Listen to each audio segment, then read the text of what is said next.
Community Hero, sponsored by Barnsley Football Club.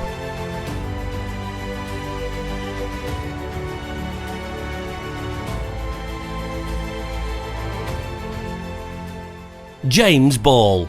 Healthcare professional James has been recognised for his exceptional work in increasing referrals to a diabetes prevention programme and has helped many people in the community to live healthier lives. Yeah, so I started in May last year with the aim to increase referrals into the diabetes prevention programme, as well as like path to remission, and doing some one-to-one health and wellbeing coaching as well. So I worked in Holly Green practice to start with, so I basically used that as a pilot practice. Created a Florey questionnaire using the AccuRx system, and then ran a clinical search where it identifies patients for these programmes, and then sent out this like as a batch message questionnaire. People who responded yes, I would then make the referral into the diabetes prevention programme. Then we said maybe I'd then contact them and then see if they want one-to-one coaching with myself. They'd have up to 6 sessions where we met like diet, lifestyle changes. Then after 6 sessions, if they wanted to move on into the programme, then I'd do the referral then. It went really well, successful. So in about 2 months, I made about 60 referrals into the programme. So it went quite well. So we then trialled this out to other practices in Barnsley.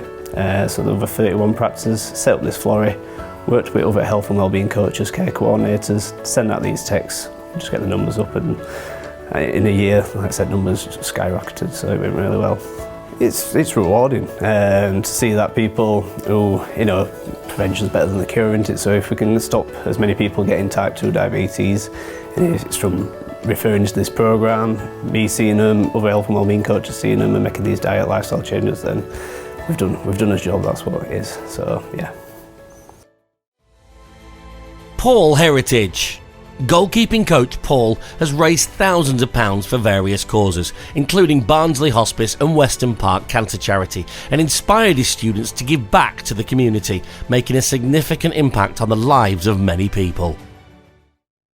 So, for what we do with the coaching, it's Goalkeepers Do Extra, which encourages the kids to do extra with the goalkeeping, and from that it's developed into doing charity work as well.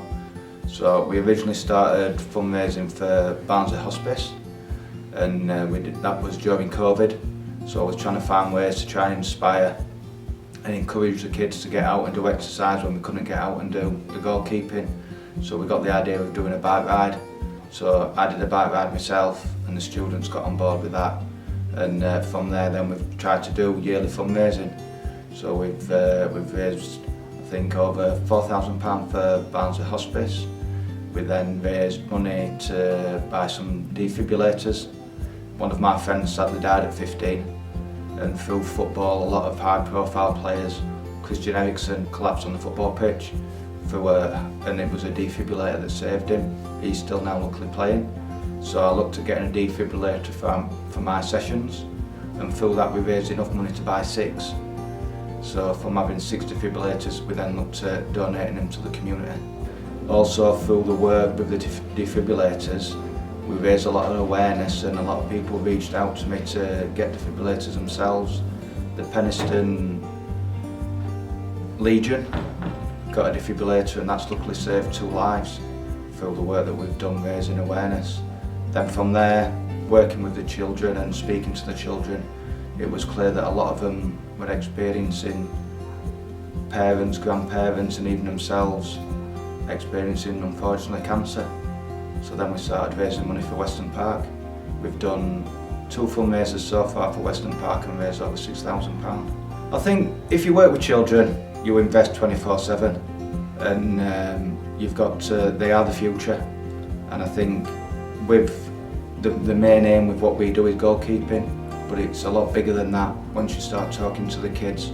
And I think trying to encourage them to do extra, raise money, help local charities, help the local community, is just going to help everybody in general. We all live in the local community, we all love the local community, and I think by getting the kids to buy into that as well, it's just going to give us all a positive future. Rachel Addy. Rachel recently conquered her fear of flying by completing a skydive to raise money for the residents of Deangate Care Home, where she works as a care home activities coordinator and is seen by residents as a real-life superhero.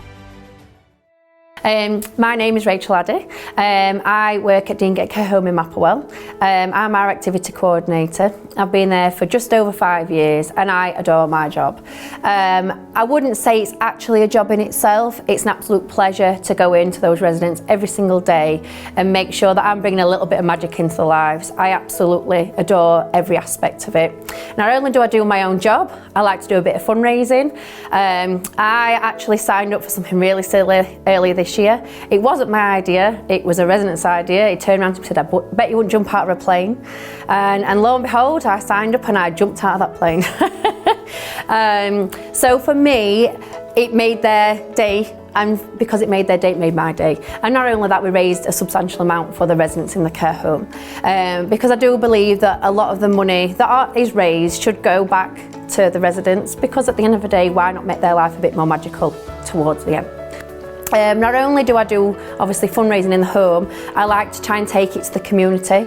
So I've tried to set up different things that I work in partnership with. So for example, we now have a carers cafe set up in the home. So it's for those who perhaps need a bit of support.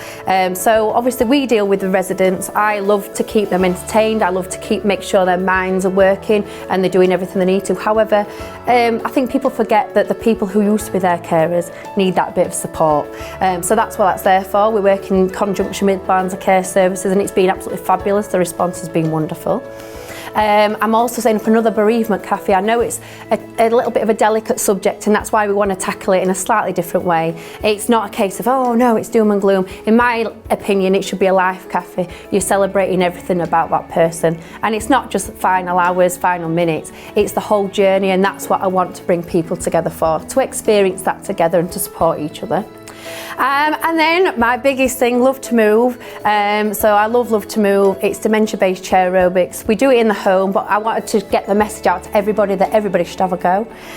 So we do it in the community. We do it at the local Methodist church once a month, and the response has been absolutely fantastic. It's for all levels, so whether you tap your toes, click your fingers, nod away to the music, or get full-blown arms in the air, it doesn't matter. It's just spreading the word that everybody's included, everybody should have a go, and it's just showing that residents can do this, the wider public can do that, and we all should be there to support each other. I go to work, but it's not a job. I go in, see the smiles on the faces.